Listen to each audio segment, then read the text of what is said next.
Hey guys, this is JohnyTechReview. Today I have for you an unboxing and review of this Lamborghini Veneno 1/14 scale. This is a die-cast model RC car. As you can see, it looks very nice here. It's quite big. And what's interesting about this model is that it has this nice little joystick for a remote. Usually it's a gamepad or steering wheel, and this joystick is a fuss for me. It's very different. So as you can see here, again 1/14 scale model, and you have a lot of option here. The door can be automatically open and closed. At the bottom here you have some introduction how to use it for the remote control, some more information here, and then over here you have the diagram of the unit, what kind of battery it uses, and then down here you have the diagram for the remote control, which is a joystick.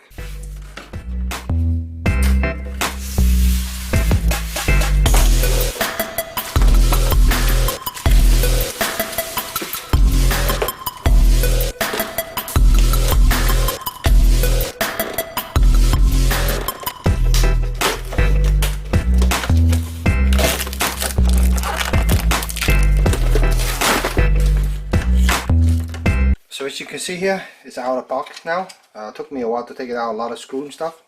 Look how nice it looks. This is made out of die cast, they say, and it's all plastic. Feel really nice, and the door open in and out, and these can be electronically controlled from the remote control. And there is the adjustment for the steering at the bottom, and then there's a battery compartment on off switch. This is definitely a toy gray, but as you can see, look very nice. And then you have the remote control. It's actually very light and kind of flimsy, made out of plastic. And then you have two batteries. These are nickel cadmium, which I'm not a very big fan of because they have memory problem. But these are 500 milliamp 4.8 volts. You got two of these. You got a little remote antenna that you can install, and then you have a little charger here that charges the unit. So that's everything that's in the package, and the instruction is really in the back of the box. There's no booklet or anything.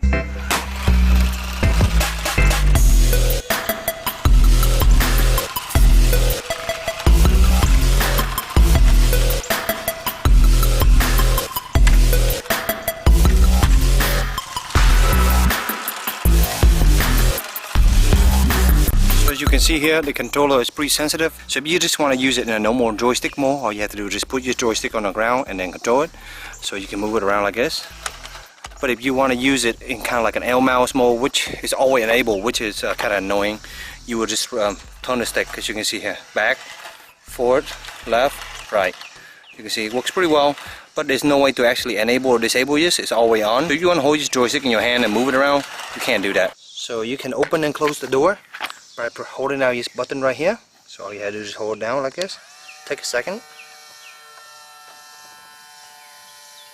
So both doors open and close simultaneously. There's no way to just do one.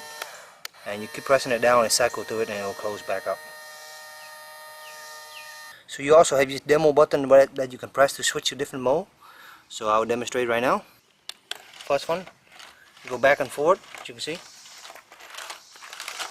It's turning and doing its own little thing, so I don't have to control it. So that's one of the demo. Next one, it's doing its own little thing. As soon as you have enough space, it will do it.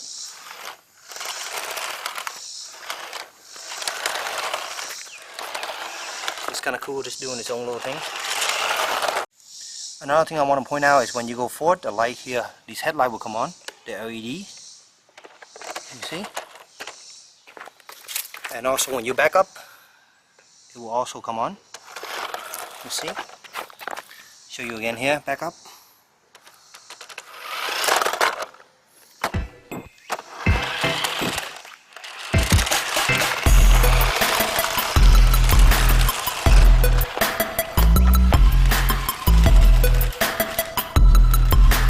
Try to go up this big tall hill here. Enough power to go up that hill. Make it up halfway down.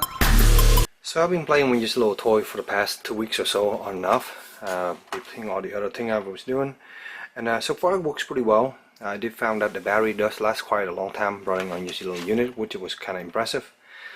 Playing with this outside and also indoor, I found that it's a little bit too fast for indoor, and so I ended up playing outside in my garage area and on my driveway, and it works pretty well. I really love the replica unit. Yes, it looked really stylish. Even if you don't play it as a toy, as a model, it looked really nice.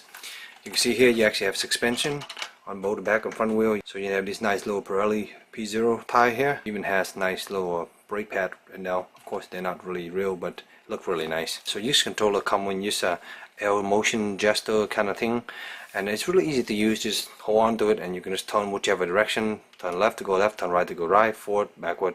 And you actually doing this, if you turn in this direction, for example, it does a big circle. Really easy to use. I found that actually, you know, leaving it down on the table or on the floor and using your stick is not as good. You don't get as good turning radius, and I found that doing this is a lot easier actually. So the other thing is that if, you know, a lot of people would want to hold a controller like this in one hand and doing this, and it's actually really hard to do with this guy. So I think it's really just designed for the L gesture. There's no way to turn it on and off, so you're basically stuck with it. So if you're trying to hold it like this and moving this around, you're gonna end up using the L gesture. So I suggest just go ahead and use the L gesture. It's pretty easy to use. Playing with this outdoor and indoor, I hit a lot of stuff, and I actually kind of scratch the corner of these a little bit here. It's earlier run into a little rock and wall and kind of scratch this corner up pretty good. But overall, it's a pretty nice little toy. I'm really impressed with the build quality. Feel really heavy, nice in the hand. Of course, it's made out of plastic, but yeah, it's a really nice little toy. Hope this little short review helped you in your purchase decision. Let me know if you have any question, and as always, stay tuned for future review. Thank you.